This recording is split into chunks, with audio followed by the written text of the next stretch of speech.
Well, pagdating naman po sa Philippine Coast Guard, Mami, ang naging direktiba po is lahat po ng ating stations and substations sa buong Bicol region po ay naka-standby. Bukod po doon sa tatamaan po talaga nitong Bulkang Mayon, yung mga neighboring stations and substations po natin ay tutulong po para po maisagawa kung kinakailangan itong mga search and rescue efforts po natin. Oo, kasi Captain Kayabia, parang hindi kami nagkakamali, nandyan din kami nung I think tama po ba yung ating record 3 years ago na nangyari ulit yung pagsabog ng Bulkang Mayon at kinailangang mag-massive evacuation yung mga affected po ng pag-albuluto ng bulkan?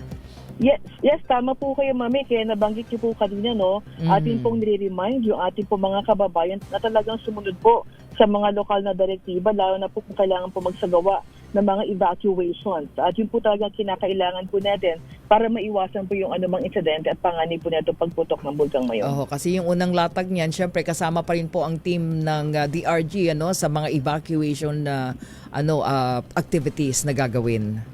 Yes, tama po. And nakaantabi rin po ang ating mga medical teams dyan. So kinakailangan rin po na in case ng mga medical emergency assistance ay meron din po tayo mga tauhan sa ground po. Opo, doon po sa close coordination na Captain Kayabia, medyo naalala ko lang parang nagkaroon na ba, tama ba, nakakapagsagawa na ba ng mga definite na evacuation centers? Parang kasi nung years ago, yan ang pinag-uusapan na dapat isa na lang yung areas kung saan i-evacuate yung mga maapektuhan or depende pa rin po yun sa sitwasyon? May pagdating naman po sa evacuation center po, ito po identified ng ating local government units. So, yes, opo. So, ang ginagawa po ng Philippine Coast Guard, tayo po ay nagdadagdag ng ating pong tauhan kasama po yung ating mga resources.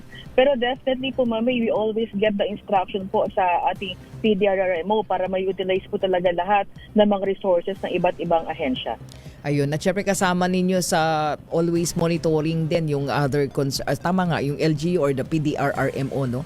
Napakahalaga ng magiging papel, Captain Kayabyab.